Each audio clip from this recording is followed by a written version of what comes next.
Información precisa, completa, veraz, objetiva e independiente. Directo a tu pantalla. Radio Caracas Radio presenta Voz de América.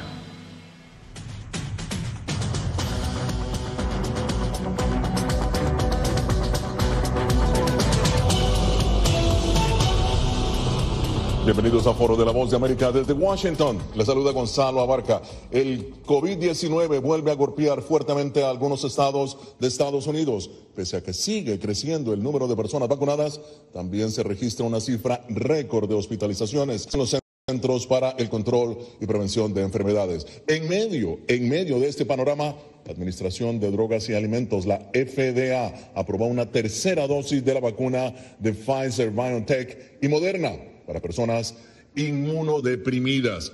Se ha dictado nuevas medidas de salud según los CDC. Aún el 30% de la población aquí en Estados Unidos queda sin recibir la vacuna. Y bien, para analizar estos puntos, me acompaña desde Maryland el doctor Fabián Sandoval, presidente del Instituto Emerson de Investigación Clínica. Y desde Phoenix, Arizona, el doctor Ricardo Correa, director del Departamento de Diabetes, Endocrinología y Metabolismo de la Universidad de Arizona. Bienvenidos ambos. Pero antes de empezar este análisis, hacemos contacto con nuestro corresponsal en la Casa Blanca, Jorge Agobián. Jorge, ¿qué ha dicho la Casa Blanca sobre el incremento de los casos de COVID y segundo, sobre su campaña de vacunación?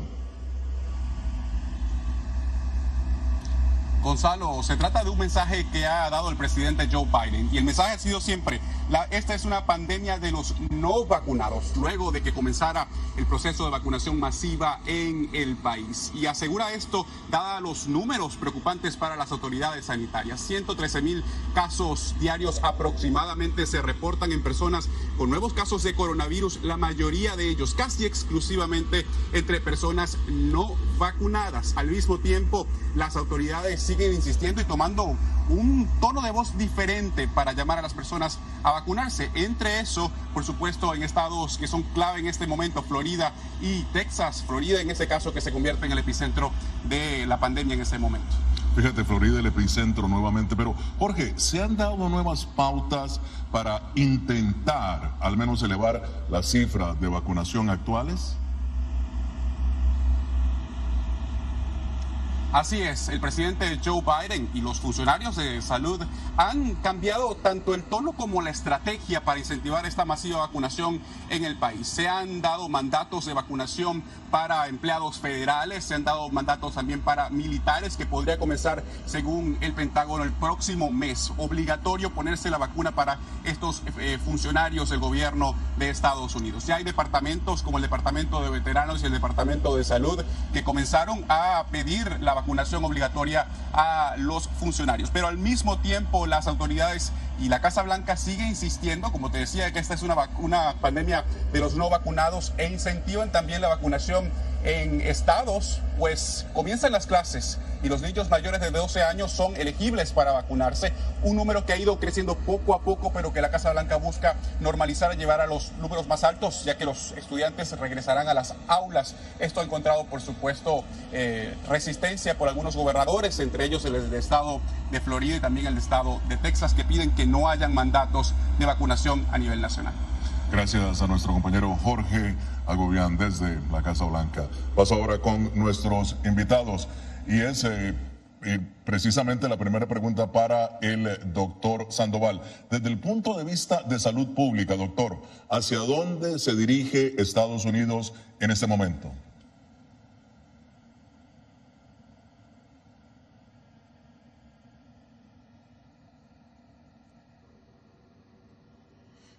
Bueno, tuvimos un pequeño problema técnico, pero doctor Sandoval, vamos a retomar la pregunta con usted después. Ahora vamos más bien con el doctor Correa. Doctor Correa, según los datos de los CDC, el 30% de la población de Estados Unidos aún no ha recibido ni una sola dosis de la vacuna, ni una sola. ¿A qué cree usted se debe esta llamémoslo resistencia a una vacuna que, de acuerdo con los investigadores, podría ser aprobada definitivamente por la FDA en solo semanas? Sí, muchas gracias, Gonzalo, por la pregunta.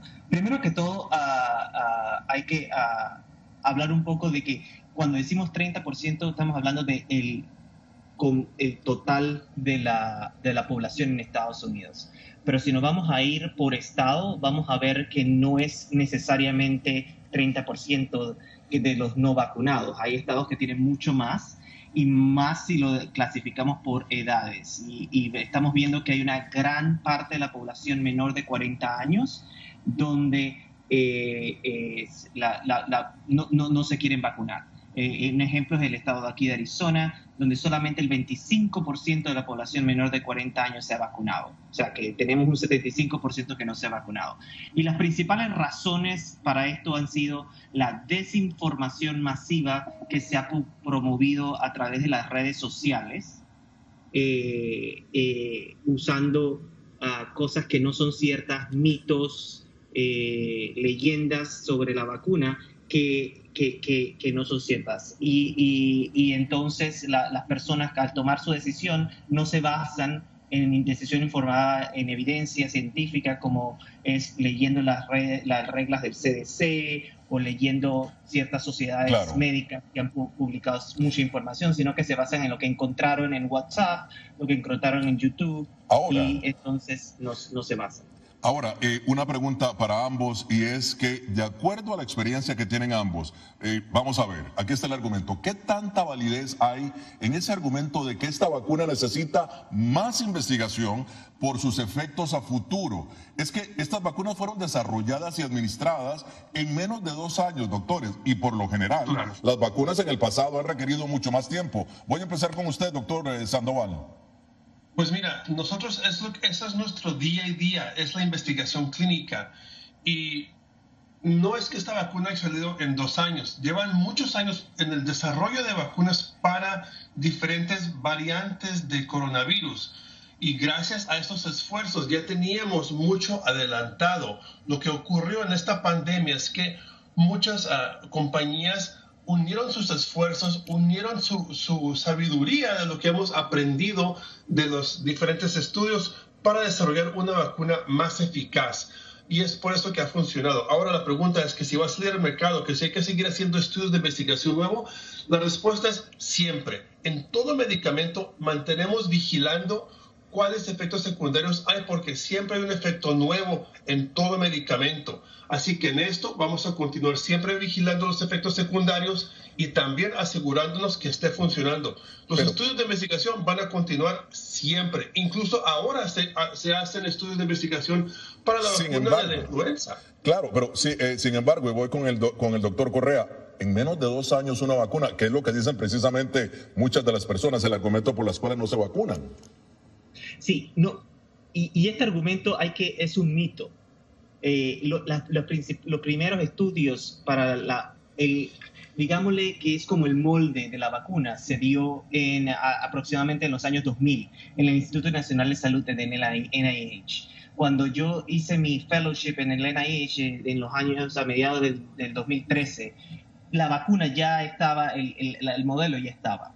Lo único que le faltaba a ese modelo, porque se utilizó en virus que no estaban siendo epidémicos o pandémicos, era el virus que ahora va a estar siendo pandémico, que es el único pedacito que le faltaba. O sea, que esta vacuna lleva más de 20 años siendo estudiada, entonces no es cierto que se desarrolló en el último año. Lo único que le faltó que en los últimos 2 años fue agregar ese nuevo pedacito a ese molde. Es como preparar un dulce y que le hace falta el ingrediente final.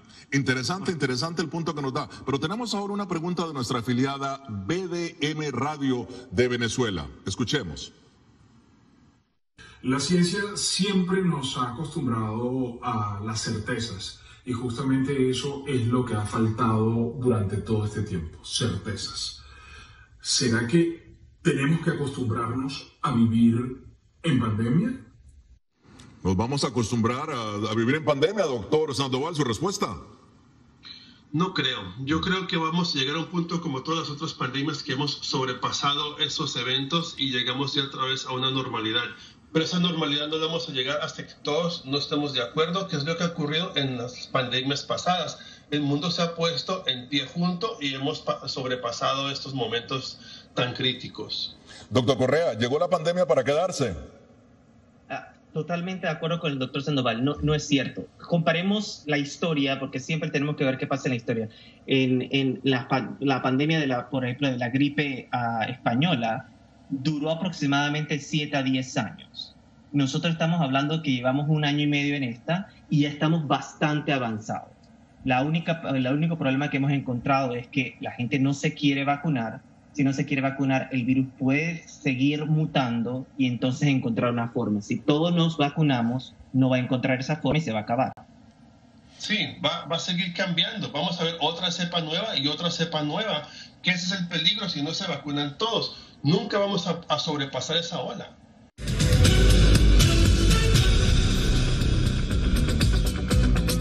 Continuamos en Foro de la Voz de América. La cifra de hospitalizaciones por el coronavirus debido a la variante Delta ya superó los 70,000 en Estados Unidos. Según los Centros para el Control y Prevención de Enfermedades, es una cifra muy por encima del máximo del verano pasado, ya que las nuevas admisiones diarias a los centros de salud superaron las 15,000. La FDA aprobó una tercera dosis para personas inmunodeprimidas. Bien, y continúa con nosotros el doctor Fabián Sandoval, presidente del Instituto Emerson de Investigación Clínica, y el doctor Ricardo Correa, director del Departamento de Diabetes, Endocrinología y Metabolismo de la Universidad de Arizona. Doctor Correa, ¿cuál es la razón principal por la cual las personas con sistemas inmunológicos comprometidos necesitan esta tercera dosis según los CDC? Sí, y la razón principal es porque todo esto se basa en ensayos clínicos. Y cuando se pone las 2 primeras dosis en estas personas inmunosuprimidas, como lo que queremos estimular con la dosis es el sistema inmune, el sistema inmune de estas personas está comprometido, no se llegó a estimular tanto como una persona no comprometida en el sistema inmune, y entonces lo que se ha visto en el seguimiento de estas personas es que los anticuerpos han estado disminuyendo, y entonces si los anticuerpos comienzan a disminuir ya no estamos protegidos y necesitamos un refuerzo para volver a estimular nuevamente esos anticuerpos. Y es por eso que ahora están recomendando para estas personas la tercera dosis. Una dosis de refuerzo, como muchas otras vacunas la tienen. Muy bien. Ahora, doctor Sandoval, vamos a dejar eso a un lado y vamos a ver, para el común de las personas, ¿es necesaria, cree usted, una tercera dosis contra el COVID-19 debido a las variantes? ¿Cree usted que pasará, digamos como la influenza, por ejemplo, ¿no?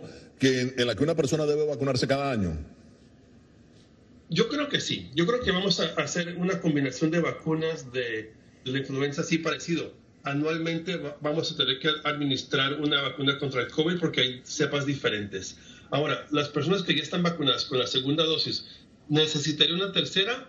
Probablemente, y eso depende en realidad de cómo estamos manejando la dosis actual de esta cepa nueva. Porque ahí es donde vamos a ver si necesitamos los refuerzos importantes. Pero hay que acordar que apenas vamos en el segundo año del desarrollo de esta vacuna. No sabemos qué tanto tiempo vamos a durar con anticuerpos adecuados. Claro. Ahora, doctor Correa, ¿en cuánto tiempo cree usted que llegaremos a alcanzar la llamada inmunidad de rebaño?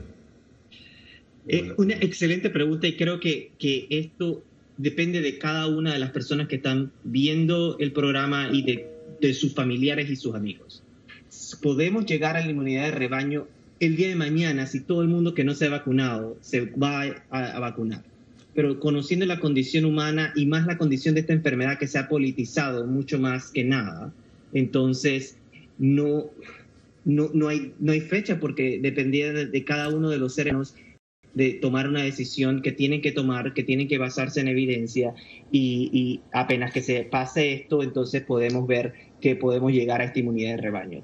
Una pregunta difícil, eso es lo más triste. Eso es lo más triste, lo más triste y más frustrante para nosotros, que la gente no lo está viendo por el lado de salud. Afortunadamente en este programa, personas a través del mundo se dan cuenta de lo importante que es vacunarse. Pero aquí en este país, en Estados Unidos, la gente le ha buscado el lado político y no se están vacunando en realidad por ignorancia de la salud. Y es nuestra labor educar a la comunidad y seguir dándole buena información para que se vacunen y están cayendo hospitalizados, y ya que están hospitalizados se están arrepintiendo y ya están diciendo, me hubiera vacunado. Amigos, es muy tarde. Quiero retomar lo que están hablando ustedes sobre el tema de la politización, como le llaman ustedes, sobre el uso de la mascarilla. Veamos lo que dice el gobernador de Florida, Ron DeSantis. Pero también hay una situación donde muchos padres vienen a mí o a la Junta de Educación diciendo que es difícil para sus hijos usar la mascarilla por 8 horas. No es natural. Aún no se han estudiado los efectos que esto puede causar. El presupuesto de los Institutos Nacionales de la Salud es de $42,000 millones y desde que empezó la pandemia no han invertido ni un centavo en estudiar el efecto de la mascarilla en los niños. El uso de la mascarilla es una decisión que los padres deben adoptar. Su lectura sobre esta opinión del gobernador DeSantis. Empiezo con usted, doctor Correa. Primero que todo, la mascarilla no es algo nuevo. Los cirujanos utilizan mascarillas y hay cirugías, para todo no es común que hay cirugías que demoran 12, 14, 16 horas.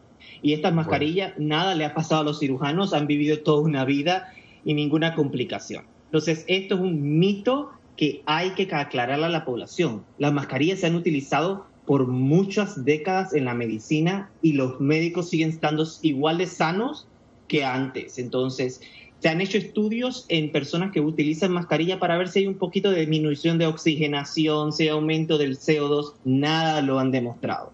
Entonces, claramente las mascarillas son un mecanismo de precaución. Si vemos, hay una teoría del queso suizo donde hay muchos huecos. Para poder prevenir una enfermedad hay que tapar todos esos huecos. La vacunación es una, el uso de mascarillas es otra, y la tercera sería la distancia física. Las mascarillas en menores de 2 años, solamente aclarar, en menores de 2 años por el hecho de sofocación, es posiblemente en esa edad sí no se debería utilizar, en menores de 2 años. Pero ahora, mayores de 2 años sí. Pero ahora, doctor Sandoval, el gobernador DeSantis diciendo que $42,000 millones es el presupuesto de los Institutos Nacionales de la Salud y no se ha hecho ninguna investigación sobre el uso de mascarilla en estudiantes. ¿Su respuesta? No es necesario, es una ridiculez invertir dinero en algo que no se necesita estudiar. Esos recursos que piensan utilizar, tenemos que seguir invirtiéndolos en los estudios de investigación actual. Eso es lo que sirve. Y lo que a mí me frustra es que nosotros estamos estudiando medicina, salud, para salvar vidas. No nos pusimos a estudiar política. Los políticos se pusieron a estudiar política. Cada uno, como me enseñaron en mi escuela, zapatero a sus zapatos. Ustedes hagan caso a las personas indicadas que estudiamos lo adecuado. Porque yo no sé de mecánica, yo no sé arreglar un avión, yo no voy a poner a arreglar un avión, yo sé arreglar personas. Escúchenme a mí, cuando se suben a un avión, pregúntenle al piloto. Continuamos en Foro de la Voz de América. Según el CDC, más del 80% de los pacientes hospitalizados en este momento son personas no vacunadas y ahora esa agencia recomienda que las mujeres embarazadas se vacunen. Continúa con nosotros el doctor Fabián Sandoval, presidente del Instituto Emerson de Investigación Clínica, y el doctor Ricardo Correa, director del Departamento de Diabetes, Endocrinología y Metabolismo de la Universidad de Arizona. Tenemos ahora una pregunta de nuestra afiliada en Guatemala, TN23. Centroamérica preocupa mucho el paso de migrantes que no están vacunados y que se dirigen a otros países. ¿Cómo esto puede impactar en la lucha de la pandemia, las medidas que se tienen en cada país? Doctor Correa, usted está en un estado fronterizo. ¿Su respuesta?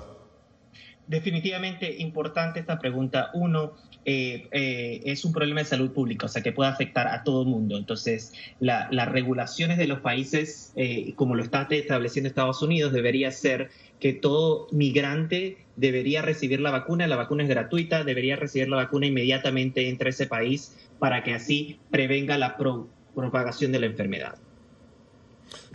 Doctor Sandoval, hablemos ahora del tema de las mujeres, que tradicionalmente a las mujeres embarazadas se les ha eximido, si se quiere, de una serie de inyecciones y tratamientos precisamente para evitar problemas con el bebé. ¿Cree usted que los CDC están en lo correcto o estarían cruzando, digamos, una línea peligrosa al sugerir que las mujeres embarazadas deben vacunarse? No, estoy muy a favor de eso. ¿Por qué? Hemos hecho estudios de investigación porque sí funciona, porque no solamente es para proteger a la mamá, sino también para proteger al bebé, porque el bebé va a nacer también con su sistema inmunológico ya más fuerte y listo para combatir alguna infección que tenga la madre. Y esto está ocurriendo. Pfizer ya desarrolló la vacuna con los estudios de investigación, obviamente, que están hablando del beneficio de las madres vacunadas. Y tengo colegas que estaban embarazadas y también se vacunaron y eso les ayudó muchísimo. Así que definitivamente.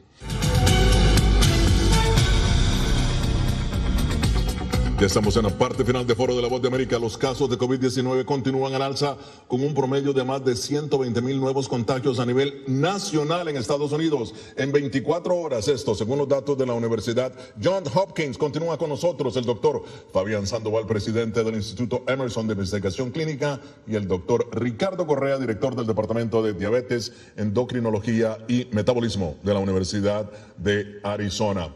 Doctor Sandoval, personas completamente vacunadas están sufriendo de COVID-19. Muy bien, ¿cuál es entonces la garantía de la vacuna? Pues la garantía es un 90% de eficacia. Una de las razones por las cuales personas pueden estar teniendo los efectos es que tienen otros problemas del metabolismo, obesidad, diabetes, hipertensión. Esto es lo más común, asma, fuman mucho y ahí podemos ver pacientes desarrollando el COVID. Muy bien, doctor, el doctor Correa, en su opinión, ¿están los hispanos? Usted está hablando de que casi un 70%, si no me equivoco, en Arizona, muchos de los hispanos no se han vacunado, pero ¿a qué se debe que tienen esta reticencia? Si en América Latina precisamente están haciendo filas para vacunarse. Y es la pregunta, y es lo mismo que le digo a todos mis pacientes latinos, que veamos a nuestros vecinos del sur y vemos cómo hay una desesperación para la vacunación, y acá, que vivimos en un país bendecido porque hay muchas vacunas, no las utilizamos. La principal fuente que encuentro es la gente joven creyéndole a lo que ve en las redes sociales. Y siempre entonces vienen con esos criterios, y entonces es muy difícil convencerlos porque ven un video que a alguien se le pegó una cuchara en el área de la vacunación y entonces que hay algo metálico. Todas estas cosas no son ciertas. Vayan a las fuentes certeras, a las organizaciones médicas o al Centro de Control de Enfermedades de Atlanta, donde van a encontrar la información adecuada.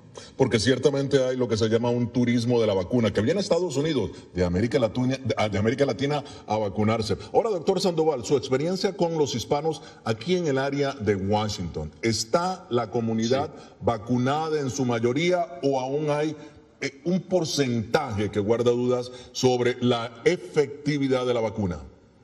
Pues mira, nosotros trabajamos muy cercano con el Consulado de México, Guatemala y Salvador para educar a la comunidad, y cuando vienen a la clínica les pregunto por qué no se han vacunado y la respuesta es lo mismo: me da miedo, no son los efectos, y les explicamos los efectos, así que tenemos que seguir esa campaña de educación para que no tengan miedo y aprendan los efectos secundarios. Ahora, doctor Correa, la donación de sangre en época de pandemia, un tema muy importante, por cierto, que muy pocas veces se ha hablado. ¿Qué recomienda la comunidad médica? ¿Hay peligro de contagio?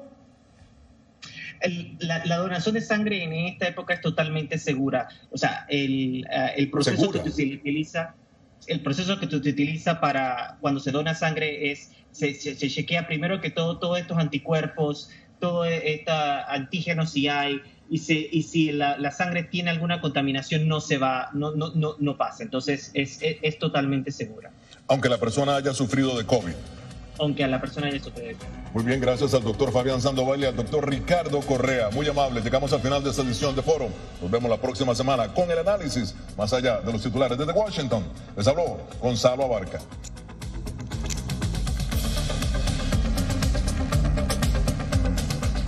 Información precisa, completa, veraz, objetiva e independiente. Directo a tu pantalla.